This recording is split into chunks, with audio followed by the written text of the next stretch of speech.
Hard hitting vlogs. Hello friends, भाई आज के हमारे वीडियो का टॉपिक है तेलंगाना के मुख्यमंत्री के चंद्रशेखर राव द्वारा दिया गया भाजपा मुक्त भारत का स्लोगन। दोस्तों, पहले ये तय हो जाए कि मोदी को चैलेंज कौन करेगा। 2024 के मिशन पर निकले के चंद्रशेखर राव ना तो नीतीश कुमार को विपक्ष का नेता बता पा रहे हैं और ना ही राहुल गांधी को। वो समझ ही नहीं रहे हैं कि लोग जब तक नेता का नाम नहीं जान लेंगे वे किसी झुंड को घास डालने वाले नहीं हैं। नारेबाजी हमेशा भीड़ में जोश भर देती है, लेकिन जोश बनाए रखने के लिए हमेशा ही नेता की ज़रूरत होती है। नेता के अभाव में जोश ठंडा पड़ते देर भी नहीं लगती। 2024 के आम चुनाव को लेकर विपक्षी एकजुटता की सारी कवायदों में अगर कोई बात खटकती है तो वो है नेता की कमी।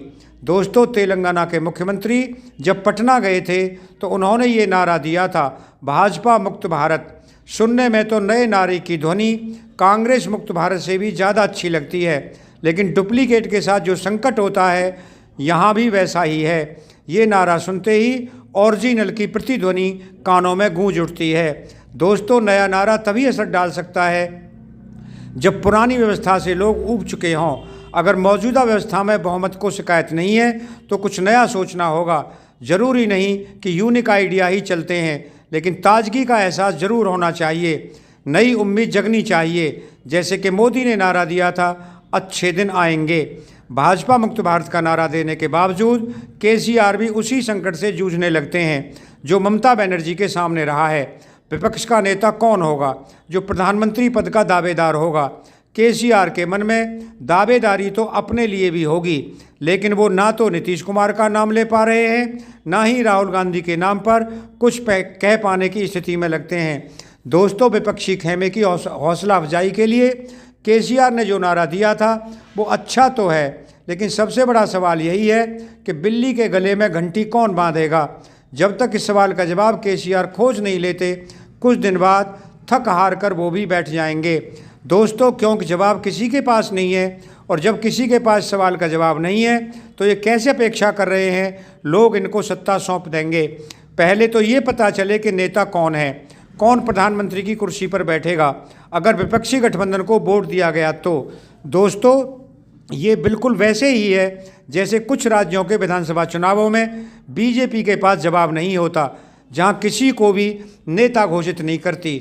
लेकिन विपक्ष को ध्यान रहे, विधानसभा चुनावों को लेकर लोगों की अलग अपेक्षाएं और सोच होती है, और लोकसभा को लेकर अलग। विधानसभा चुनावों में बीजेपी की तरफ से कोई चेहरा न होकर भी एक चेहरा तो होता ही है, वो है प्रधानमंत्री मोदी का। एक चेहरा जिसके जरिए बीजेपी डबल इंजन सरकार के फायदे गिनाती रहती है। लोग मान लेते हैं, कई बार नहीं भी मानते।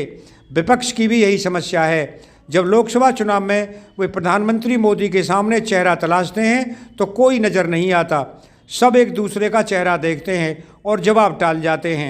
जवाब के नाम पर बस इतना कह दिया जाता है कि चुनाव जीतने के बाद मिल बैठकर तय कर लिया जाएगा, लेकिन लोगों को ये भरोसा ही नहीं होता कि चुनाव जीतने के बाद ये लोग लड़ने लगे तब क्या होगा, झगड़ा कौन सुलझाएगा। दोस्तों, आज की तारीख में विपक्षी खेमे में एक भी ऐसा नेता नहीं है जो लोगों को अपनी तरफ से ये यकीन दिला सके कि वह भरोसे के काबिल है और सत्ता मिल जाने पर वो सब कुछ संभाल लेगा। फ्रेंड्स, विपक्ष का कोई भी नेता हो, चाहे ममता बनर्जी हो, चाहे केसीआर हो, या फिर कोई भी नीतीश कुमार ही क्यों ना हो, कोई इस स्थिति में नहीं है जो डंके की चोट पर कुछ कह सके। जैसे 2014 में मोदी कह रहे थे, भाइयों और बहनों मुझे वोट दो, मतलब बीजेपी को भी छोड़ो, मोदी के नाम पर वोट दो। और लोगों ने ब्रांड मोदी पर तभी भरोसा कर लिया था। फ्रेंड्स, सिर्फ यही एक वजह है जिससे कांग्रेस विपक्षी खेमे से बाजी मार ले जाती है। जैसा भी हो, कांग्रेस के पास एक चेहरा तो है, और वैसे भी अरविंद केजरीवाल भी खुद को मोदी के चैलेंजर के तौर पर प्रोजेक्ट कर रहे हैं। मनीष सिसोदिया के घर पर सीबीआई का छापा पड़ा था तो भी आम आदमी पार्टी के सारे नेता केजरीवाल का ही चेहरा चमकाने में जुटे हुए थे। फ्रेंड्स, केसीआर ने टीडीपी से राजनीति शुरू की थी। छोटे तो नहीं, लेकिन कोई बड़े नेता भी नहीं थे। फिर तेलंगाना के लिए आंदोलन शुरू किया, पार्टी भी बनाई, और मौका आया तो तेलंगाना के मुख्यमंत्री भी बन गए।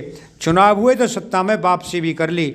अब नज़र दिल्ली पर जा टिकी है, क्योंकि हैदराबाद में एक तरीके से सब कुछ बेटे के हवाले कर चुके हैं।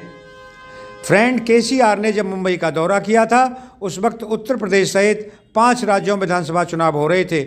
उद्धव ठाकरे के साथ भी केसीआर ने जॉइंट प्रेस कॉन्फ्रेंस की थी, जैसे अभी नीतीश कुमार के साथ थे। केसीआर ने तभी कहा था कि जल्दी विपक्ष का एजेंडा आ जाएगा। पटना में भी यही बात कही थी। विपक्ष का एजेंडा अब तक नहीं आया है। आए भी तो कैसे, पहले ये तो तय हो कि केसीआर वाला विपक्ष कौन सा है। दोस्तों, अगर आपको वीडियो पसंद आया हो तो चैनल को सब्सक्राइब करें, वीडियो को लाइक करें, ज़्यादा शेयर करें। आप लोगों का बहुत बहुत धन्यवाद। Thank you very much.